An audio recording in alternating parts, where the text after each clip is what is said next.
All right. Hi, everybody. Good morning. Thanks for taking time out of your day to be here. I hope you can all see my screen and me. Hello. I'm going to get started and we'll have some others join as well. Good morning again. Thank you so much for taking time out of your day to be here. If you can't stay the entire half hour, this webinar is being recorded and will be posted on our website in the coming days. Please put any questions that you have in the Q&A box and I'll address them when our presentation is finished. Just to introduce myself, my name is April Myerscough. I'm the Public Programs Coordinator for Florida Humanities. I run the Speakers Directory and Florida Talks programs among a couple of others. I am the primary contact for all speaker applications, and I will be sharing both my email and telephone number later on in the presentation. So let's get started. All right, if you're unfamiliar with our work, Florida Humanities is the state affiliate for the National Endowment for the Humanities. We are also funded in part by the state of Florida, the Department of State, the Division of Arts and Culture, and the Council on Arts and Culture. Our Speakers Bureau is a collection of distinguished scholars, authors, experts in the field, and storytellers. The directory operates as a resource for our Florida Talks programming, as well as a resource for supplementary programming for our community project grant recipients. Both programs are undergoing some makeovers in 2022, and this call for applications is an integral part of our revamp. If you're unfamiliar with our Florida Talks program, Florida Humanities partners with nonprofit humanities organizations such as museums, historical societies, libraries, similar locations to present high quality talks and conversations by our Speakers Bureau directory. You will be working directly with partners beginning in the fall of 2022. Various organizations will reach out to you prior to hosting a program, which will then be submitted and approved by Florida Humanities staff. Once an application is approved, you will help host the program and present the program at an agreed upon time and location. Florida Humanities will then pay your honorarium directly to you after completion of a final event report. So now that we have an overview of the program, I want to get into some specifics. Applications open November 1st, 2021, which of course has now passed. We will keep applications open until January 19th, 2022. Staff and board members will be evaluating the applications on a rolling basis until the closing date. Our closing dates are quite firm, so if you're interested in applying, I recommend doing it sooner rather than later. Also be advised that Florida Humanities is closed November 25th to the 28th, as well as December 23rd to January 3rd for various winter holidays, and staff won't be reachable in those time frames. Once applications are closed, speakers will be notified of their inclusion in the directory in February. We will also send out contracts and host a brief orientation session going over all the requirements sometime in the spring. The Bureau will also be made public in the spring, and partners can start applying to host in the summertime. Finally, the fall session of Florida Talks will begin September 2022. Note that some of these dates going into 2022 may be altered. The only certain dates at this point are the application closure date, which is January 19th, as I stated before, and the start of programs in September of 2022. So let's go over some of the basics of being a Florida Humanities speaker. Speakers are paid a maximum of $300 for both virtual and in-person programs. Florida Humanities will be paying all speaker honoraria directly to you upon completion of an event recap form, and we will require you to complete a W-9 form upon contract. The new roster will consist of 25 to 30 speakers. We'd like to create a good balance of quantity to allow our partners the widest possible variety to choose from to satisfy their organization and their audience, and of course, a high level of quality as well. Florida Humanities is looking for speakers with a high level of training, experience, education, and expertise in the humanities or related field. We prioritize anybody who could speak eloquently and expertly on a given topic, regardless of your educational background. Lastly, applicants may apply with 1 to 3 humanities-focused talks to be included in the directory. You may be chosen to participate with all of your programs or just a portion. For example, you may apply with 3 talks, but after evaluation, only 2 may be approved to be included. So now that we've covered some of the basics, let's talk about what we're looking for.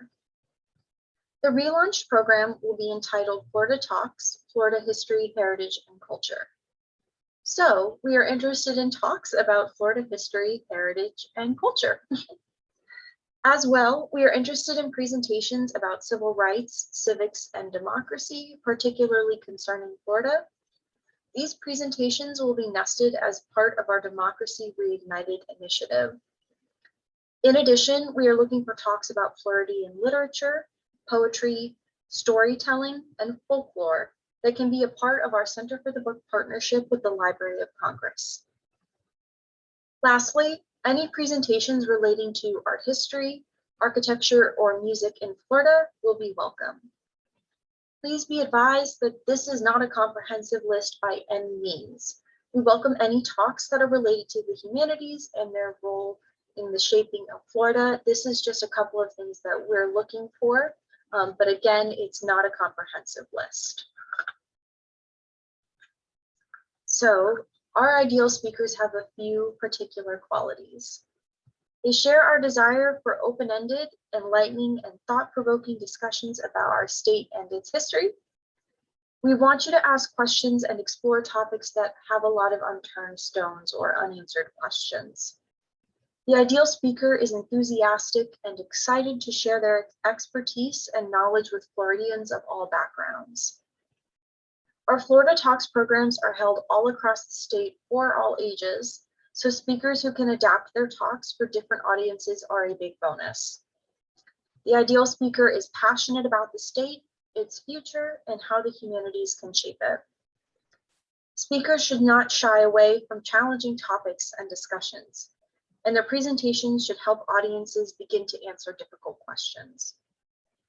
While speakers may be experienced in sharing their knowledge with the public, they should be willing to learn new presentation techniques and practices, especially in regards to virtual programming. Lastly, speakers should have advanced training or expertise in the humanities or related field, as I stated before. So we need really great speakers on our roster, but we also need some great presentations. Great Florida Talks presentations are built around one riveting topic, thought, or tidbit of information. However, the talks use these topics to invite open-ended questions and pose challenges to the status quo. Some speakers might be more informal, some more formal, but great speakers adjust their tone based on the audience. Great talks should avoid complicated jargon and keep a crowd engaged, even if it's brand new to them. Great speakers should know their stuff and know their audience. Their talks are filled with evidence of their expertise while keeping it simple for the largest possible audience. Presentations should not be weighed down with jargon or too much of in-the-weeds knowledge. It should present potentially more complicated topics as accessibly as possible. The speaker should connect unlikely parts of disparate topics in their talks in unique ways. The speaker should make a case for how their talk is a lens for thinking about a larger context, a larger debate, or even larger phenomena. Lastly, the talk should be relevant and contemporary to a general audience. Presentations should contain a hook to people's everyday lives to increase connections between the topic and the audience. So, once you've been selected to join the Speakers Bureau, what should you expect next? Florida Humanities will announce the new roster in spring 2022. Again, all speakers will be contracted and required to attend a brief orientation session to go over the requirements at that time. If you're on the fence about applying, now I'm going to talk about some of those contractual requirements. Contracted speakers will offer their programs both virtually and in person and travel statewide. This piece of the contract is non-negotiable as we continue to work with partners through changing health and safety realities, as well as different organizations having different budgets and hosting capacities. They will also communicate promptly with Florida Humanities and partner organizations. Florida Humanities communicates primarily through email, so please choose an email address you check frequently in your application. Your contact information will be made public through our directory, so partner organizations can contact you directly to set up a program. Again, please choose an email and telephone number that is both reachable and checked frequently. Speakers will provide a 2 to 3 minute video about themselves, their background, and the presentations they offer to be a resource for potential partner organizations. These videos will be on the digital directory on our website. You will not have to create a video for your application. Let me repeat that. You will not have to create a video for your application. These videos will be filmed with assistance from Florida Humanities staff once you've been contracted. So now I'm going to explore the steps on how to apply.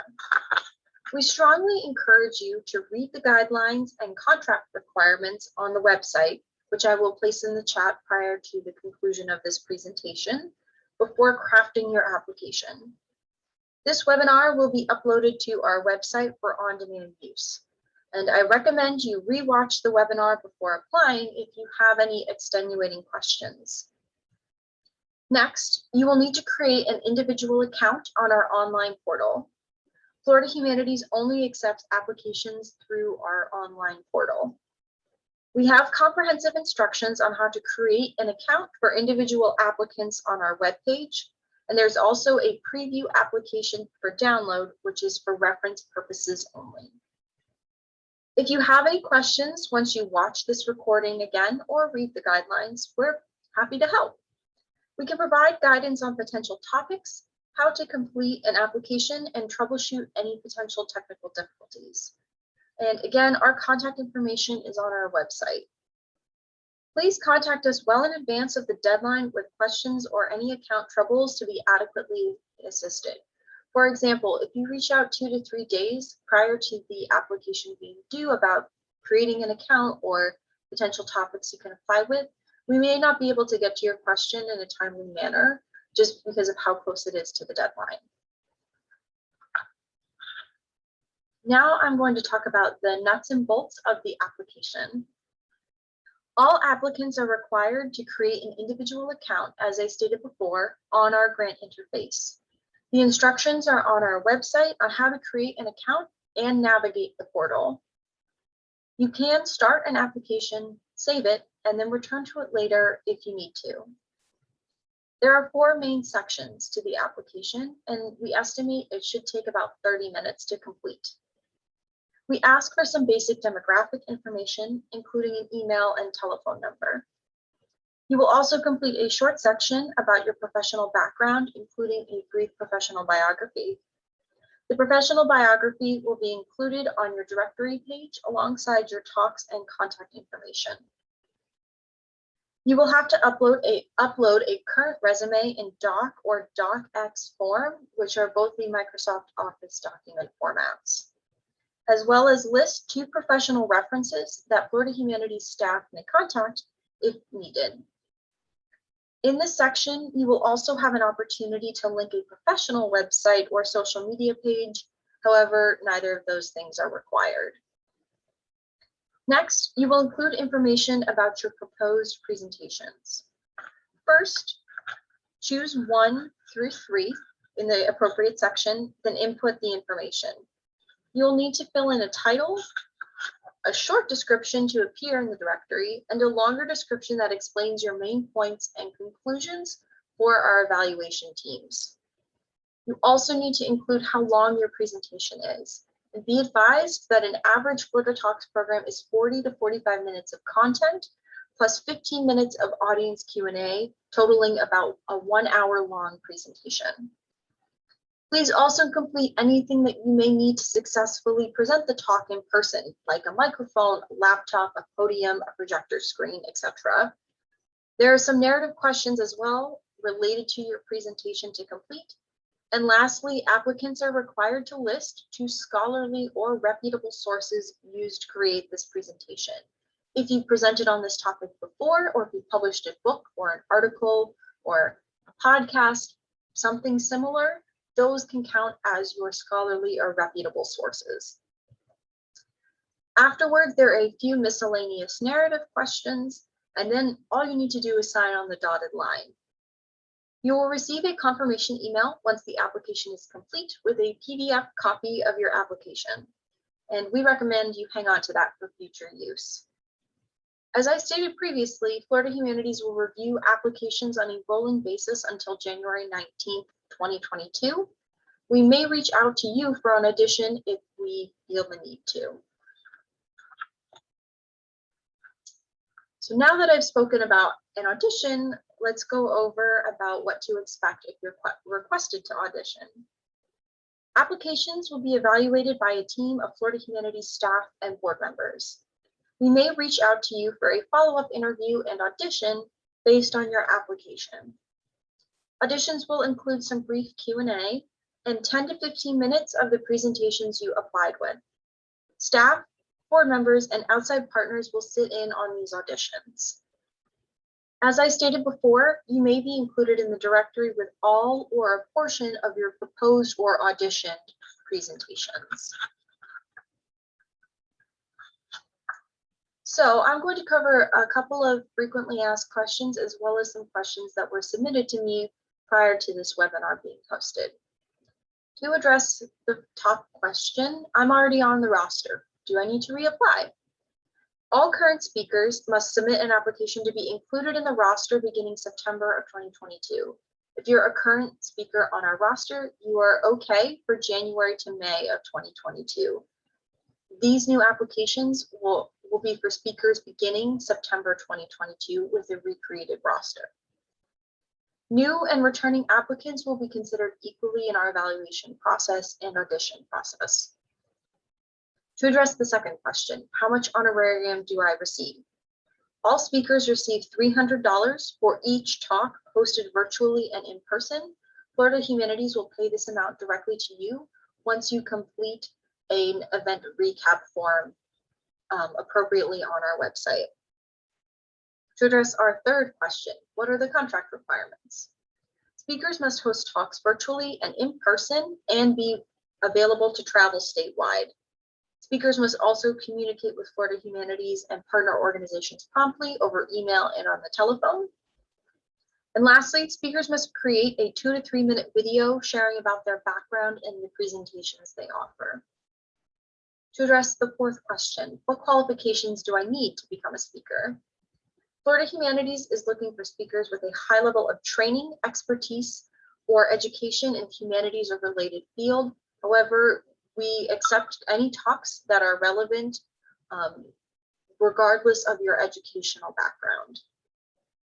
To address the fourth question, to address the fifth question, how many speakers are going to be included in the roster? We aim that the roster will consist of 25 to 30 speakers who offer between 1 and 3 talks apiece. And lastly, how many talks can I include with my application? Each applicant can apply with 1 to 3 talks. However, you may be selected to be a speaker with every talk you submit in your application or just a portion of those. Now to address the 2 questions that are not on the screen that I received with the webinar registration. And then, do speakers work from a prepared text or develop their own? All speakers develop their own text and their own information. Florida Humanities doesn't create that for you because you're the expert. We want you to know everything, everything about this topic and as well as how to communicate it. So it's up to you what you'd like to submit. Of course, we will go over any questions you may have, or if there's something maybe not quite right in your text, we'll bring that up to you as well. But we don't have any sort of templates or anything of that nature. for these presentations. And the second question I received is, do I need to get close to the character limits for the application boxes?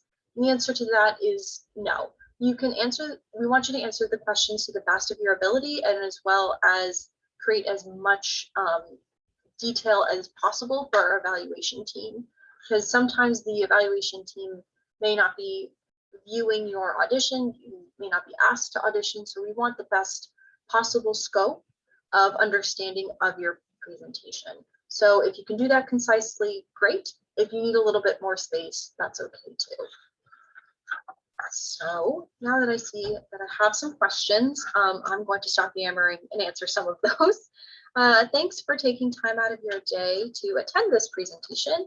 I'm going to leave my email on and telephone number on the screen while I address some questions. If you have anything further that comes up after this webinar, please don't hesitate to reach out.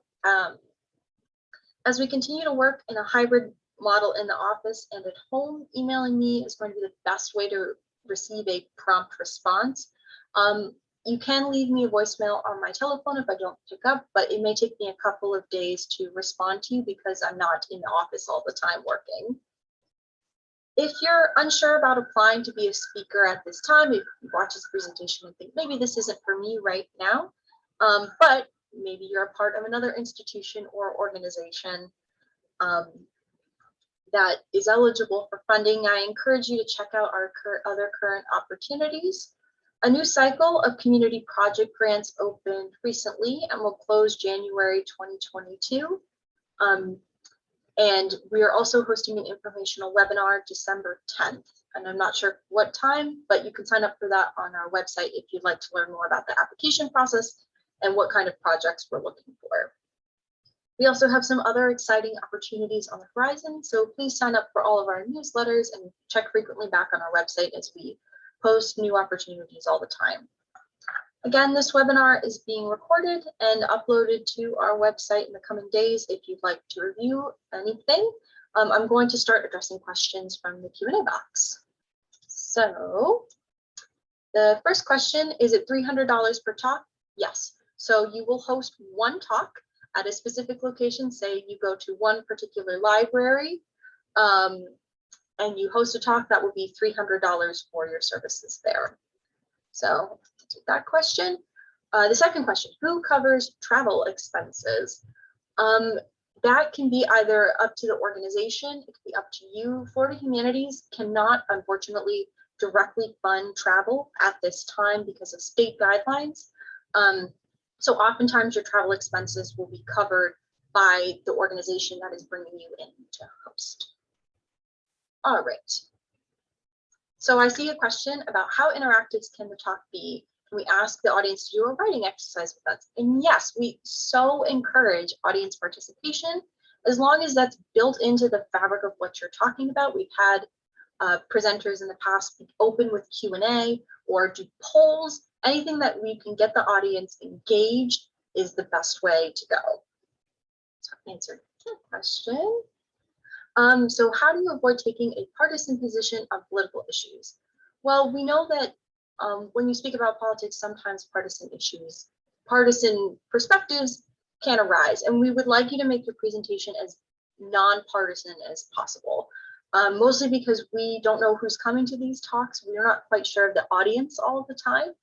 So we want you to maybe perhaps take a nonpartisan approach or a more historical approach to political issues. I just know it's a complicated topic and question, but I really hope that answered that. Please feel free to email me or reach out if you have any more specific questions of things you're interested in applying with.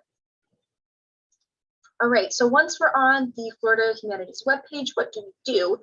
So kind of speaking it through, and I'll put the link in the chat right before we finish up because I'm still sharing my screen, so I'm gonna have to close out of that. So you'll go to, on our website, there's the top bar that says funding opportunities. Scroll down to Florida Talks, and there should be a sidebar that says apply to be a speaker, and all the information you need on there. All the information you need should be listed on there. So we have another question, and does this program include any actor portrayals of historic figures? We are open to Chautauqua. We haven't had too many Chautauquans on our roster in the past, but that definitely falls under our umbrella of Florida history, heritage, and culture. So if you're want to do Chautauqua or after portrayal of historic figures, we definitely invite you to apply. So I've done all the Q&A. Let me just clear this up. Sometimes it's a little bit more challenging when you're a one person show. So now I'm going to address everything in the chat. Oh, well, thank you. Nice. We see some thank you questions. So we have a question about if you have a regular 9-to-5 job, would weekend speaking engagements only be acceptable? And that is up to you. And that's up to when you're booked. Of course, as a speaker, you do have the freedom to turn down a speaking request if you have another engagement or a conflict. But I have to say most talks are hosted by organizations sometime in the evening. I'd say about 65 to 100%, more leaning towards the 70 to 100% are in the evening. So if you have work conflicts, we encourage you to work that out with your organization. Pick a time that's best for you. But again, most of our talks are hosted in the evening, either in person or virtually.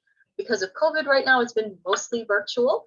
But moving forward, we have seen more requests for in-person programming. However, if you have a lot of potential conflicts in your schedule, virtual primarily may be the way to go. So I hope that answered your question. See that that's been answered. Let's see one more Q&A, and then I'm going to share. Oh, and that was the same question. Wonderful.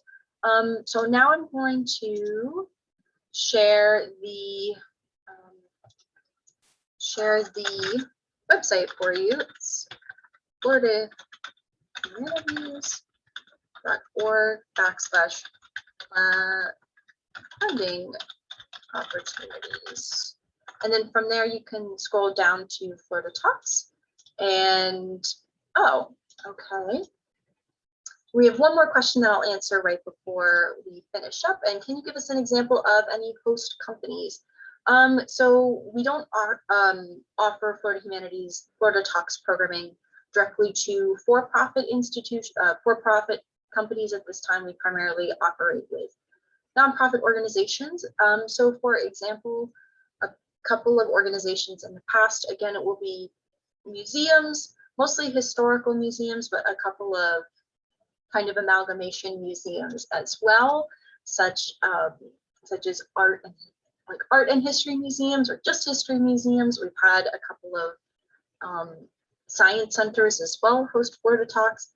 We have a lot of public libraries and municipal libraries, so either library systems or like city libraries throughout the state host. They really enjoy our Florida Talks programming. We do have a couple of outliers that have been that have taken part in our Florida Talks programming in the current iteration of it. We've had a couple of nature centers apply. Cities that run the program through their library will also apply. But that's, I'd say, about 90% of our current applicants. Now that may change as moving forward, the partner application will be changing as well. But I'd say you can anticipate providing your talks for historical societies, museums, and libraries about like 95% of the time. Okay. And I did put the website in the chat. Again, I could put a more comprehensive one once I stop sharing my screen. So I'll do that. And then I see somebody has gone into the application already. Awesome, thank you. And what do we write in for organization name and federal ID number? So if you go to our website on the particular apply to be a speaker page, there is comprehensive instructions on what to answer for organization name and federal ID number. But off the top of my head, I know that the organization name is going to be your name, your first and last name, how you'd like to appear in the directory. And your federal ID number, you can enter 7 zeros. So I'm going to type this answer in the chat and hopefully people will be able to see it. But again, all of the instructions are on our website that you can access as well. And so I have a couple more minutes. I'm going to finish up answering this last question. Do you offer how-to talks?